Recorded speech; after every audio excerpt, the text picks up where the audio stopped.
consultants, etc. And yeah, I mean, absolutely. We are managing them. We've got very fixed outcomes on which they're paid. So there are milestones against which we provide sign off, and that only happens when there's a deliverable.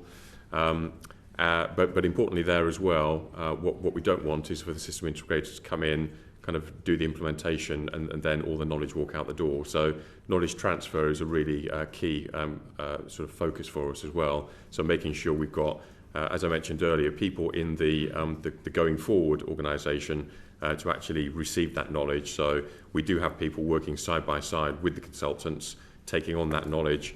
We've got a good kind of proof point on that with our service management activity. So that's a contract that we let to consultants about 3 years ago. Matthew, if you read your report here, yes, your staff that are working with the consultants have not been holding the consultants to account. You've been wasting vast amounts of money on projects that have basically not gone anywhere. I'll bring you in a second. Yeah. Let Rupert finish with Matthew. So I mean, that's my question. My question is, have you got the right staff now? And I'm going to ask you a slightly impertinent question, Dax. I mean, in my experience of running businesses, somebody from marketing, which you clearly have a marketing background, and you speak very well, and you present very well. But in my experience, marketing, and Matthew, you've been involved with this for some time, so you two are leading this still. Yes. One from marketing, and in my experience, marketing people should never be anywhere near systems implementation. That is something I've learnt over my time in the private sector. So are you, not only do you have the right staff, have they got the right leadership? That's my question. maybe if I can start the answer there. So I have a marketing background in distant past. I've also worked in procurement, where I led the last retender in 2014 to go through there. I've worked on implementations of big digital services like childcare services, like Help to Save. So I've got a breadth of experience that brings to the table as well. I would say, though, is we recognise on something this big, this complex, we won't have all of the skills, hence why we've tried to bring experienced resource in. David Goldstone is an excellent example of that. You know, he's lived it, done it right across the civil service. We're going to take all of that benefit from that. The non-executives we're bringing in, who's had that experience as well, really help strengthen our governance to go through this. So we know we need to bring others in to help us deliver this for government. Permanent Secretary. You asked us a very reasonable question, both about private sector and, you know, will we be here in a year's time?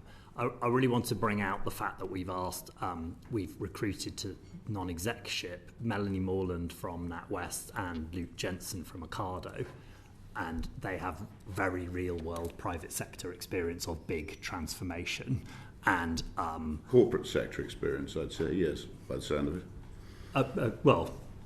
Okay. Anyway, not public sector, and they've been great, and they are in there.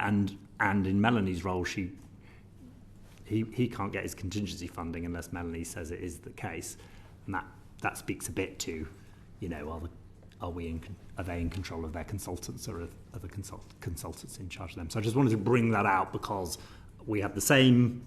We looked at this in the same view that you are, and we looked at who could help them deliver, and those two individuals have I think been doing a really good job to help on that regard.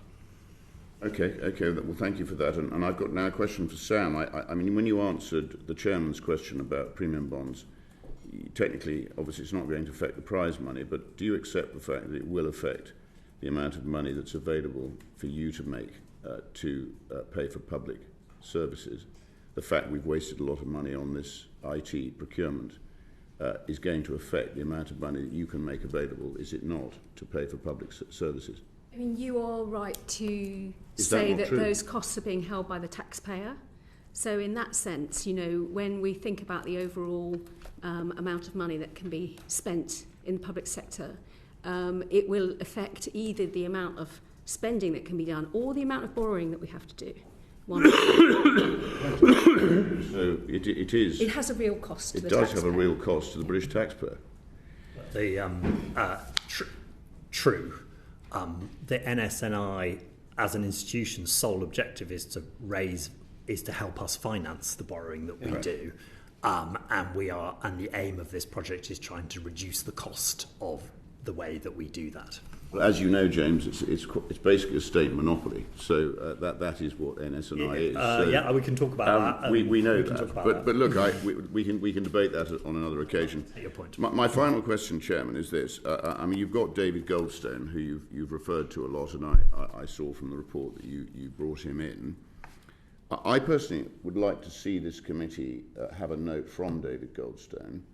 And I think I would like to know from him, with his huge experience, as we say, of British public sector delivery, including the Olympics, I gather.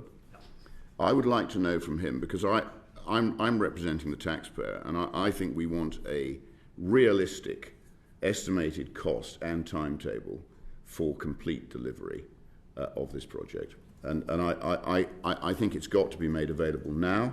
And they've got to be real consequences if there is further slippage to what I think has already been an unacceptable splurge of taxpayers' money, which was easily avoidable. I think NS&I rightly need to write to you and set out what the cost and time period is, and I'm sure we could ask David to validate and add to that piece of work. Yeah, I mean, I think David is an integral part of this work that we are doing to iterate the integrated plan. We are working to exactly that. We will have the plan, we will have the cost to it, that will inform the decision.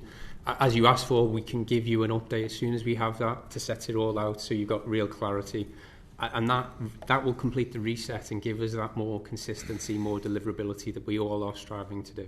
Well, try and remember that every pound you waste means that somebody else is going to be taxed on their business or their farm, and there are going to be real consequences for Britain if the public sector continues to waste money on the scale it is quite apparent to me is happening.